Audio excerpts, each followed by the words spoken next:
Hello guys, how are you doing. इस episode की start होती है और हमें देखने के लिए मिलता है कि ये बूफेन और मिस शुआंग दोनों के दोनों ही अब अपनी अपनी डेस्टिनेशन पे पहुंच चुके थे, जहां पे वो जो ड्राइवर होता है वो ये कहने लगा था कि सिर्फ कुछ ही वक्त हुआ है और आपने मेरी नेक को इतनी जल्दी ठीक कर दिया। वाकई में ऐसा लग रहा है कि मेरी मरीडियंस वगैरह सब कुछ एकदम ही फिक्स हो गई हैं और बहुत ही ज़्यादा अच्छे से वर्क भी कर रही हैं। तभी ये बूफैन को देखते हैं जो कि कह रहा था कि हाँ सही है, लेकिन जो एक्सरसाइज मैंने बताई है वो तुम ज़रूर से ही करना। और ये कहते साथ ही वो तुरंत ही कार से निकल जाता है और वहाँ पर वो बंदा ये कह रहा था कि ठीक है, मैं आपसे बाद में मिलूंगा क्योंकि मुझे यहाँ पर मिस शुआंग को भी उनकी डेस्टिनेशन पर पहुँचाना है।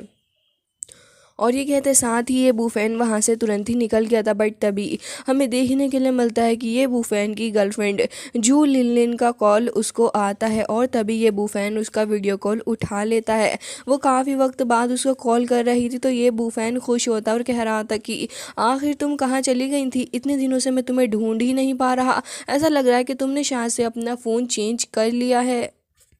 तभी उसकी गर्लफ्रेंड लिन लिन जो होती है वो कह रही थी कि फ़िलहाल मुझे इन सारी बातों से फ़र्क नहीं पड़ता और आज मैं तुम्हें बताने वाली हूँ कि हम लोग अब ब्रेकअप कर रहे हैं।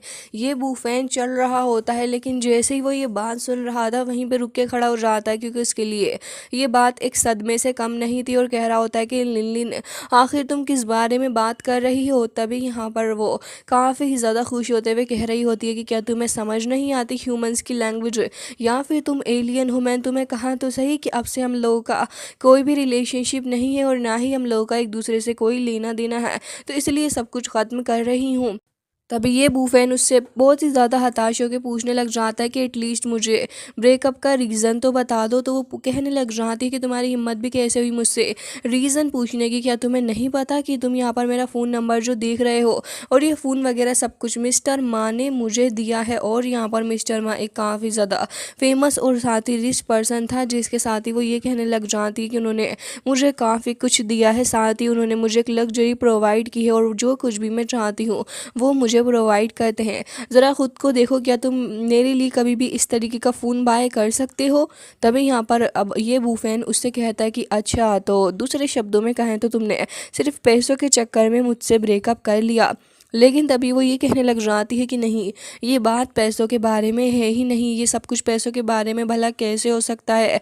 और कह रही थी कि असल में जो इतना महंगा परफ्यूम यहाँ पर मौजूद है या फिर ये बैग या फिर कुछ भी तुम मुझे कभी भी नहीं दिला सकते, लेकिन उन्होंने मुझे सब कुछ दिलवाया है। इवन वो सनसेट देखने के लिए मुझे निया तक लेके चले गए, तो बताओ भला मैं कैसे उनको छोड़ सकती हूँ। पिछले 3 महीने से हम लोग यही कर रहे हैं। तभी जैसे ही ये बूफैन ये चीज़ सुनता है कि पिछले 3 महीनों से यहाँ पर उसको चीट किया जा रहा है, तो वो बहुत ही ज़्यादा हैरान हो जाता है और यहाँ पर कह रहा था कि आखिर पिछले 3 महीनों से तुम ये कर रही थी। तभी वो कहती है कि ऑफ कोर्स मैं यही कर रही थी, और तुम्हें क्या लगता है कि तुम्हारी उस होपलेस डेड होने वाली मदर के साथ में मैं 3 महीने हॉस्पिटल के अंदर गुजारती। बिल्कुल भी नहीं, मैं तो काफ़ी ज़्यादा ग्लैड हूँ कि एटलीस्ट मैंने तुम्हारे साथ में ब्रेकअप किया है। तभी ये बूफैन अभी बात सुन के काफ़ी ज़्यादा गुस्सा होता है और वो समझ गया था कि ये लड़की एक नंबर की गिरी हुई वाहियात लड़की है, जिसके साथ ही वो ये कहने लगा था कि चलो तुम्हारा शुक्रिया ब्रेकअप करने के लिए। और ये कहते साथ ही यहाँ पर वो कॉल भी काट देता है। तभी यहाँ पर उस लड़की को काफ़ी हैरानगी होती है कि यहाँ पर ये बूफैन ने कॉल कैसे काट दिया, और कह रही थी कि आखिर इसकी हिम्मत कैसे हुई कि इसने मुझे ब्रेकअप करने के लिए थैंक्स बोल दिया। तभी वहाँ पर मिस्टर माँ आ जाता है और कह रहा था कि मिस लिन लिन को किसने इतना ज़्यादा गुस्सा कर दिया है। तभी वो उसके पास उठ के जाती है और कह रही थी कि मिस्टर माँ, मेरा एक्स बॉयफ्रेंड है और वही बार बार मुझे परेशान कर रहा है। मैं खुश हूँ कि मैंने उसके साथ में ब्रेकअप कर लिया और अब मैं आपके साथ हूँ। तभी मिस्टर माँ उसको कहने लग जाता है कि ऐसी कोई भी बात नहीं है और तुम बिल्कुल भी इसके बारे में परेशान मत हो, चलो एक बार फिर से कुछ अच्छा मील खाने चलते हैं। और फॉर्चुनेटली अब यहाँ पर ये बूफैन भी इसी रेस्टोरेंट के अंदर आ गया था, जो कि हाई क्लास लोगों का रेस्टोरेंट है, और साथ ही वहाँ पर एक वेट्रेस भी खड़ी हुई होती है। तब यहाँ पर अपना ये बूफैन कह रहा था कि अच्छा ऐसा करो, जब तुम इस रूम से बाहर जाओगी तो यहाँ पर डोर को क्लोज मत करना, मेरे एक इम्पोर्टेंट फ्रेंड यहाँ पर आने वाले हैं। जिसके साथ ही ये बूफैन को देखते हैं, जो कि फ़िलहाल कॉल ने लगाने लग गया था अपने एक इम्पोर्टेंट फ्रेंड यानी कि मिस्टर डोंग तियान दा को, जो कि यहाँ ट्रैफिक के अंदर फंसे हुए थे और कह रहे थे कि ये बूफैन आप कहाँ पर हैं। तभी वो कहने लग जाता है कि मैं आपके जियांगनान रेस्टोरेंट के वीआईपी रूम के अंदर हूँ जो कि आपने बुक किया है, तो मैंने यहाँ पर डोर को भी ओपन रखवाया है, आप प्लीज़ जल्दी आ जाइएगा। तभी वो कहने लग जाते हैं कि मुझे माफ़ कर दो, वैसे मैं खुश हूँ कि तुम यहाँ पर हमारे जियांगनान रेस्टोरेंट के अंदर आए हो, तुम वहीं रुको, मैं यहीं आसपास हूँ तो बहुत ही जल्दी मैं आ जाऊँगा। तभी हमें देखने के लिए मिलता है कि ये बुफेन यहाँ पर सफाई करने लग जाता है क्योंकि उसे वहाँ पे थोड़ी डस्ट वगैरह दिख रही थी। लेकिन तभी वहाँ पर आ जाती है उसकी एक्स गर्लफ्रेंड और यहाँ पर कह रही थी कि अरे तुम तो यहाँ पर मौजूद हो, ये बुफेन तुम क्या यहाँ पर वेटर का काम करने लगे हो, देखो तो सही ज़रा, हम यहाँ खाना खाने आए हैं और तुम यहाँ पर क्या कर रहे हो। तभी यहाँ पर वो उसे एक वेटर ही समझ लेती है। लेकिन तभी मिस्टर माँ कह रहे थे कि मुझे समझ नहीं आ रहा है लिन, क्या तुम्हारा टेस्ट ऐसा था पहले, मुझे तो शर्म आती है इस बंदे को देखते हुए भी। तभी वो कहती है कि उफ़, मुझे माफ़ कर दो, मैं बहुत ही ज़्यादा यंग हूँ इन सारी चीज़ों को अंडरस्टैंड करने के लिए। इवन इस गरीब लड़के ने मेरे ऊपर चीट भी किया है। तभी यहाँ पर ये बूफैन कहने लग जाता है कि आखिर तुम किस तरीके की बातें कर रही हो, क्या मैंने तुम्हारे ऊपर चीट किया, क्या तुम्हें शर्म नहीं आती, तो वो तुम ही थी जो कि हमेशा ही मेरे पीछे पीछे घूमती रहती थी, कभी नोट्स लेने के लिए तो कभी लाइब्रेरी में, तो मैंने तो तुम्हें कभी कुछ नहीं कहा, ऊपर से तुम मुझे ही यहाँ पर इतना बुरा भला कह रही हो। तभी मिस्टर माँ कहता है कि क्या तुम्हें शर्म नहीं आ रही मिस्टर, ये आप इस लड़की से इस तरीके से बात नहीं कर सकते, एक लड़की से तमीज़ से बात करनी चाहिए कि आपको इतना नहीं पता है। और ये कहने लगा था कि कम से कम लड़की से बात करना तो सीख ही लो। जिसके साथ ये बूफैन कह रहा था कि अच्छा तो तुम मुझे बताओगे कि मुझे क्या करना है। तभी मिस्टर माँ कह रहा था कि हाँ, आज मैं तुम्हें बताऊंगा कि मैं क्या कर सकता हूँ। और कह रहा था कि मिस लिलिन के सेक की वजह से मैं तुम्हें माफ़ कर रहा हूँ, तुम्हें एक चांस देता हूँ, चलो मेरे शूज़ गंदे हो रहे हैं, इनको थोड़ा साफ़ कर दो। तभी ये बूफैन कह रहा था कि आखिर तुम्हारे साथ में मसला क्या है, तुम खुद ही इनको साफ़ कर लो या फिर तुम्हारी बैग जो है वो ढंग से काम नहीं कर रही। तभी मिस लिनलिन कहती है कि तुम्हें शर्म नहीं आ रही इतने बड़े गेस्ट से, आखिर तुम इस तरीके से कैसे बात कर रहे हो, तुम तो यहाँ के वेटर हो और वेटर को यहाँ पे तमीज़ से बिहेव करना चाहिए। तभी यहाँ पर अब मिस्टर माँ भी उसका मजाक बनाने लग जाता और कह रहा था कि क्या तुम यहाँ पर वेटर नहीं हो या फिर तुम यहाँ पर काम नहीं करते जो तुम हमारा काम नहीं करोगे, हम यहाँ के गेस्ट हैं और एम्प्लॉय का फ़र्ज़ बनता है हमारा काम करना, तो तुम्हें ये काम तो करना ही होगा, और अगर तुम ऐसा नहीं करते तो मुझे ब्लेम मत करना, जब तुम्हारी जॉब यहाँ से हट जाएगी और तुम्हें धक्के मार के यहाँ से बाहर निकाल के फेंक दिया जाएगा। तभी मिस लिनलिन आगे आती है और कहती है कि तुम्हारे और हमारे बीच में बहुत ही बड़ा गैप है जो कि कभी फुलफिल नहीं हो सकता, और तुम बस जलिस हो, और अगर तुम मिस्टर माँ के शू को साफ करते हो तो तुम्हें यहाँ पर प्रमोशन भी मिल जाएगा। ये बूफैन, लेकिन ये बूफैन कह रहा था कि जाओ जाके अपना काम करो, ये फालतू की बातें मुझे मत बताना, और तुम मुझे गुस्सा भी नहीं दिला सकते हो।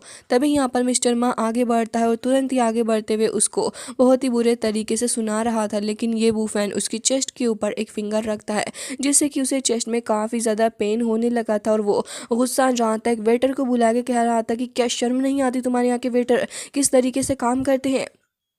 तभी यहाँ पर वेटर कहता है कि सर हमें माफ़ कर दीजिए, लेकिन असल में ये बंदा हमारा वेटर नहीं है, बस इसके क्लोथ वेटर से मिलते हैं। तभी यहाँ पर वो ये कहने लगा था कि हमें इसे बाहर निकालना होगा, और कह रहा था कि आप यहाँ से बाहर चले जाइए, आपने हमारे इतने अच्छे गेस्ट को इतने बुरे तरीके से इंसल्ट किया है।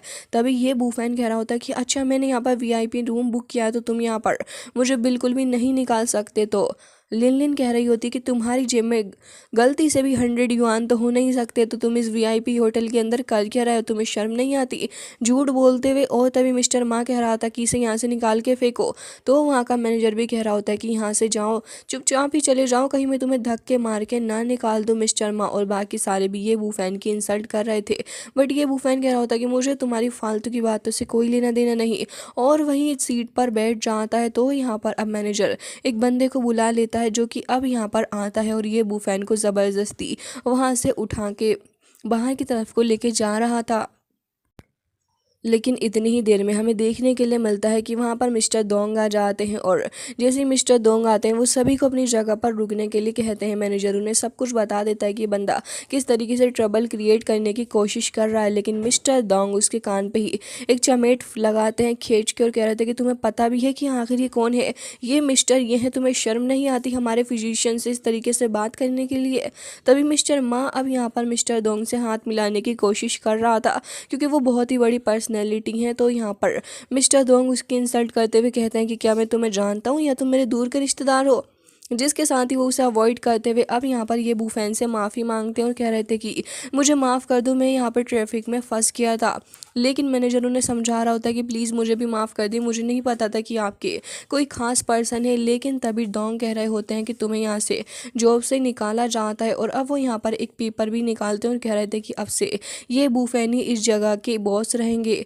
और साथ ही वो उन्हें वो पेपर भी दे देते हैं और कह रहे थे कि अब तुम्हें यहाँ पर कुछ भी करने की ज़रूरत नहीं, बस तुम साइन कर दो। तो ये बूफैन उस पेपर पे साइन कर देता है। और यहाँ पर मिस्टर दोंग ने अपना प्रॉमिस निभा दिया था ये बूफैन को एक होटल देने का। अब यहाँ पर जैसे ही वो देखता है कि अब तो यहाँ पर ये बूफैन बॉस बन गया इस होटल का, तो यहाँ पर मैनेजर को अपनी गलती की रियलाइजेशन होती है और वो यहाँ पर खुद को ही पीटने लगा था और कह रहा था कि माफ़ कर दो, मैं बहुत ही ज़्यादा इरिस्पॉन्सिबल हूँ। लेकिन तब भी कोई उसकी बात नहीं सुनता और मिस्टर दोंग को ये बूफैन वो साइन हुआ हुआ पेपर दे देता है। तो अब ऑफिशियली वो इस होटल का एक मालिक बन गया है। तभी यहाँ पर अब ये बूफैन सभी से कह रहा होता है कि खैर अब तुम सभी को मुझसे माफ़ी मांगने की ज़रूरत नहीं है, असल में तुम लोग मेरे दुश्मन थोड़ी ना हो, बल्कि देखा जाए तो एक तरीके से तुम मेरे दोस्त ही हो। जिसके साथ ही सारे ही लोग शॉक्ड हो जाते हैं। हालांकि गाइस इसी के साथ आज का ये एपिसोड हो जाता है एंड काफ़ी ज़्यादा ड्रामा आज के इस एपिसोड के अंदर हमें देखने के लिए मिला। सो मिलते हैं नेक्स्ट वीडियो में, तब तक के लिए bye bye, take care of yourself.